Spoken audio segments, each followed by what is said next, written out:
Station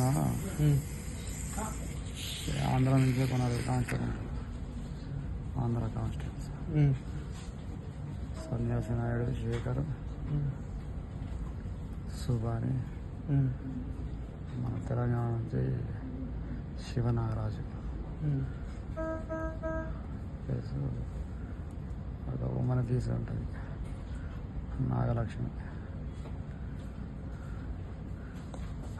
వీళ్ళు system work, record రాయడం, డబ్బా రైటర్ ఉంటారు. వీళ్ళంతా వాళ్ళు గొడవ పెట్టుకొని కావాలని నా వర్క్ ఆపుతారు. ఎందుకు ఆపుతారంటే మేము ఇట్లా చేస్తాం, నువ్వు ఎవరినైనా పెట్టుకో, మేము చేయము, దాన్ని ఒకటి చేసుకుంటాం అని బ్లాక్మెయిల్ చేయడం. ఏమైంది, మనం మంచిగా చూసుకుంటాను కదా, మీరు గొడవపడి నా వర్క్ ఎందుకు ఆపుతారు, అది కరెక్ట్ కాదని చెప్పిన. అయినా కూడా వాళ్ళు మండిగా పోయి ఫైల్ అన్నీ పడేసి జనరల్ డ్యూటీకి ఎక్కుతాము. సర్లే అని వేరే ఉమ్మడి పీసీని, ఇంకో హరి కానిస్టేబుల్ని నేను పెట్టుకొని నడిపిస్తున్నా. నడిపిస్తామంటే మేము చెయ్యము, ఇంకోని చేయనియము అని వాళ్ళని కూడా తిట్టడం, హెరాస్మెంట్ చేయడం. వీళ్ళందరూ కలిసి ప్రెస్ వాళ్ళకు స్టేషన్లో జరిగేటి అన్నీ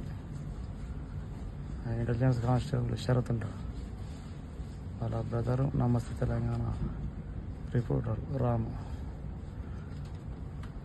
శరత్ ఇంటెలిజెన్స్ కానిస్టేబుల్ శరత్ స్టేషన్లోకి వచ్చి ఈ శివనాగరాజు, సన్యాసి నాయుడు, శేఖర్ ఇలా పక్కన కూర్చొని స్టేషన్లో ఉన్న రికార్డ్స్ అన్నీ, స్టేషన్ విషయాలన్నీ ఇంటెలిజెన్స్ కానిస్టేబుల్ వాళ్ళ బ్రదర్ చెప్పి రాపిస్తారు. అవన్నీ అబద్ధాలు, కావాలని వీళ్ళే రాపిస్తారు. ఈ విషయాలన్నీ సిఐ గారు చెప్తే సిఐ గారు కూడా నన్నే హరాస్మెంట్ చేయడం, వాళ్ళ మాట నమ్మి. ఈ విషయాలన్నీ మళ్ళీ డిఎస్పీ గారికి ఒక రిపోర్ట్ రూపంలో డిఎస్పీ గారికి పెట్టిన. ఆయన ఏం పట్టించుకోలేదు. సిఐ ఏమో చెప్తే పట్టించుకోడు, నా మాట వినడు. అంతా చెప్పవద్దు కానీ వాళ్ళంతా రెడ్డీస్ కదా, డామినేటెడ్ ఉంటుంది.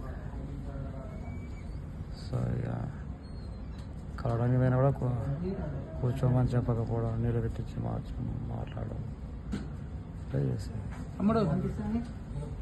ఈ విషయాలన్నీ కూడా నేను ఎస్పీ గారికి ఒక కానిస్టేబుల్ మీద రిపోర్ట్ పెట్టి 25 days అవుతుంది. ఇప్పటివరకు దాని మీద యాక్షన్ లేదు. ఈ ఎస్బీఐ గారు కూడా చెప్పిన, చూద్దాం సార్ వచ్చినాక, ఎస్పీ గారు లీవ్లో ఉన్నాడు, వచ్చినాక చెప్దాం, వాళ్ళని ఏదో చేద్దాం అని సార్ కూడా అన్నాడు. సరే ఆ ప్రాసెస్ అయితే లేదని అనుకున్నాను. రోజుకు ఇక పెరుగుతుంది. సిఐ గారు చిన్న వాటి కూడా మెమోస్ ఇవ్వడం, కావాలని క్లోజర్స్ పంపిస్తే చిన్న కారణాలతో ఫ్రీడమ్ పంపడం. ఎన్నిసార్లు సరి చేసి పంపించినా చిన్న కూడా రిమార్క్స్ పెడుతూ రిటర్న్ పంపుతూ ఉన్నారు. నాకు అర్థమైంది వీరు కావాలని హెరాస్మెంట్ చేస్తారు. అలాగే బయటికి నేను ట్రాన్స్ఫర్ పెట్టుకుందాం అనుకున్నా, ప్రయత్నాలు కూడా చేస్తున్నా కానీ డిలే అవుతుంది. ఈ డిలే ప్రాసెస్లో ఈ హెరాస్మెంట్ ఇంకా ఎక్కువ అవుతుంది. కానిస్టేబుల్స్ అందరూ, ఆంధ్ర కానిస్టేబుల్ అందరూ కూడా తిరగబడడం, స్టేషన్లో ఉన్న 7 కానిస్టేబుల్ వేసాయి, అసలు వాళ్ళకి మర్యాద ఇవ్వకపోవడం, నువ్వేంది నాకు చెప్పడం అని మరవడం. ఇది ఇప్పటి నుంచి కాదు, గత 3-4 సంవత్సరాల నుంచి వాళ్ళది ఇలాగే ఉంది. వచ్చిన ఎస్ఐలను వాళ్ళ గ్రిప్లో పెట్టుకోవడం, వాళ్ళు చెప్పినట్టే నడవాలి. ఎస్ఐ సొంతంగా నడవడానికి లేదు. ఎస్ఐ సొంతంగా చెప్తాంటే వీళ్ళు పని మానేస్తారు, పని అవుతుంది. పైన ఆఫీసర్లు ఎస్ఐ గారిని అంటాడు, మళ్ళీ మమ్మల్ని బతలాడుకోవాలనే ఉద్దేశం వాళ్ళది. వాళ్ళు చాలా రాంగ్ పోతున్నారు వాళ్ళంతా. వాళ్ళకి ఇట్లా చేయడం తప్ప అంటే ఇప్పుడు ఇక నా మీద ఇట్లాంటివి చెప్పుకున్న కూడా చాలా ఉన్నాయి. కొన్ని చెప్పినా కానీ చాలా ఇది జరిగింది. ఓకేనా బస్ సరేనా?